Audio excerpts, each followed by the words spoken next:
день, шановні друзі. Етер Бібліотайм Чернігівської обласної універсальної наукової бібліотеки імені Софіда Олександра Русова сьогодні представляє екскурсію в дуже цікаве місто Льєж. І тут багато просторів. Це дуже велика така будівля, має 3 поверхи. І зараз я хочу розповісти разом з нашою цікавою такою людиною, директоркою бібліотеки Ширу, мадам Бенедикт Доше. Вона розкаже про простори, які існують в бібліотеці, і з нами поділиться досвідом. Будь ласка, мадам Бенедикт. Voilà, bonjour, donc Bénédicte Dochat, je suis directrice ici du centre de ressources du B3 qui était avant la bibliothèque Chirou, qui a déménagé ici dans un tout nouveau lieu.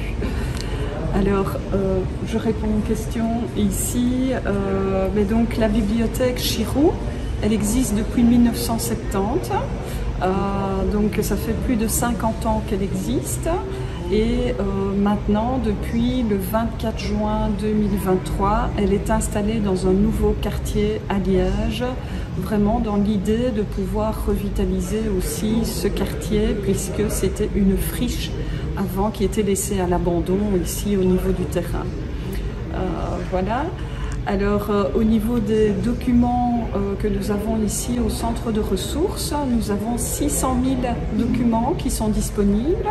Ce sont des livres, des CD, des DVD, des œuvres d'art, des revues, mais aussi c'est possible d'emprunter des livres numériques, de consulter des bases de données en ligne numérique pour de l'auto-formation.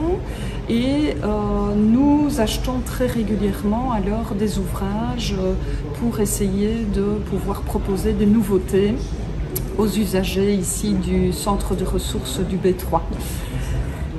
Alors, au niveau ici du centre de ressources, il y a un point d'attention qui est mis au niveau du travail sur tout ce qui est développement de la culture artistique. C'est un point très important du projet, notamment pouvoir proposer des œuvres d'art qui peuvent être empruntées comme des livres, comme des revues, comme des CD. Et donc, il y a ce qu'on appelle ici une artothèque. Donc ça, c'est un des points forts du projet, mais aussi tous des services qui sont mis à la disposition de la population pour les aider. Par exemple, ce qu'on appelle un écrivain public qui aide dans les démarches administratives, par exemple, pour aider à rechercher de l'emploi aussi. Ce sont tous des services plus sociaux qui sont proposés ici au centre de ressources. Alors, par jour, on accueille environ 1000 personnes. À la bibliothèque Chirou précédemment, donc on était sur 1000 personnes et on espère avec le nouveau lieu qui vient d'être créé ici de pouvoir attirer jusqu'à 1300 à 1500 personnes par jour. Et au niveau des événements qui sont organisés ici au centre de ressources, nous avons pas mal d'événements pour le tout public. Donc il y a eu d'abord les événements d'inauguration qui ont permis de faire connaître le lieu d'abord aux habitants du quartier, donc avec une fête pour les habitants du quartier ici en Outremeuse pour qu'ils puissent découvrir le lieu en priorité.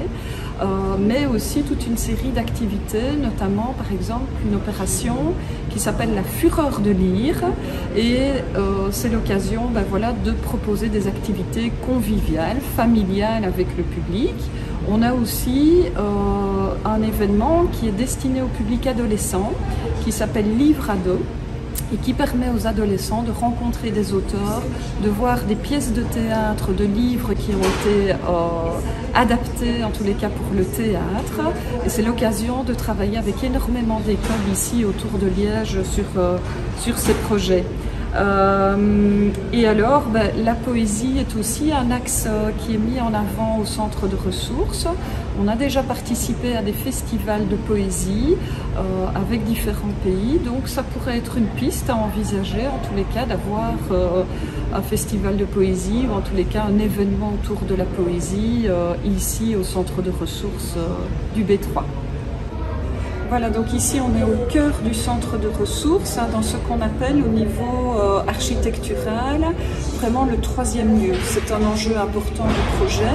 Le troisième lieu, c'est le lieu entre la maison et le travail, parce que l'importance du projet ici, c'est de pouvoir passer du temps notamment pour jouer avec des jeux de société, pour lire, pour rencontrer, pour échanger autour de sujets de société aussi, via des rencontres, des animations, etc.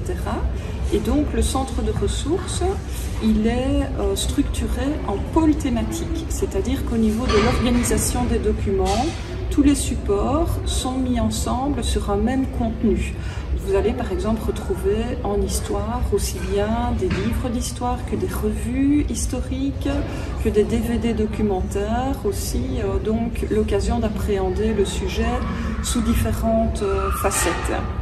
Alors au centre de ressources, ce sont environ 80 personnes qui travaillent ici dans les différents pôles, avec aussi un pôle dédié vraiment spécifiquement aux enfants, un autre qui est dédié aussi aux adolescents, avec un nouveau service qui est proposé ici, c'est du jeu vidéo pour les adolescents, et la possibilité aussi de faire des liens avec les autres structures ici qui sont avec le centre de ressources, à savoir un Fab Lab et tout ce qui est aussi recherche au niveau jeux vidéo, et l'occasion aussi, puisqu'il y a une pépinière d'entreprise, de pouvoir être en connexion avec des jeunes entrepreneurs qui travaillent sur l'écriture et le numérique à des projets.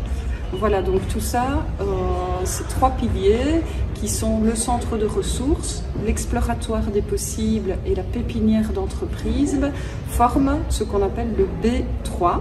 Le B pour Bavière, qui est ici le nom du lieu, du quartier, et 3 pour ces trois piliers qui sont à l'intérieur de ce bâtiment. Bonjour à tous les bibliothécaires qui sont en Ukraine, et un message en tous les cas d'encouragement pour tout ce qu'il y a à réaliser et pour que la lecture publique reste importante en Ukraine. Voilà. Merci beaucoup, Madame Bénédicte, pour екскурсіон на бібліотек. Я дуже вдячна мадам Бенедикт за екскурсію, за ту інформацію, яка вона надала нашим колегам. Я вважаю, що ця інформація буде дуже корисна. І наш проєкт бібліотеки Бельгії «Знання, досвід, партнерства» набирає свої оберти, продовжує працювати. І я думаю, що далі ми будемо цю працю продовжувати. Щиро вам вдячна. Дякую. Merci beaucoup. Merci aussi, et encore bonjour à tout le monde et bon courage. Courage.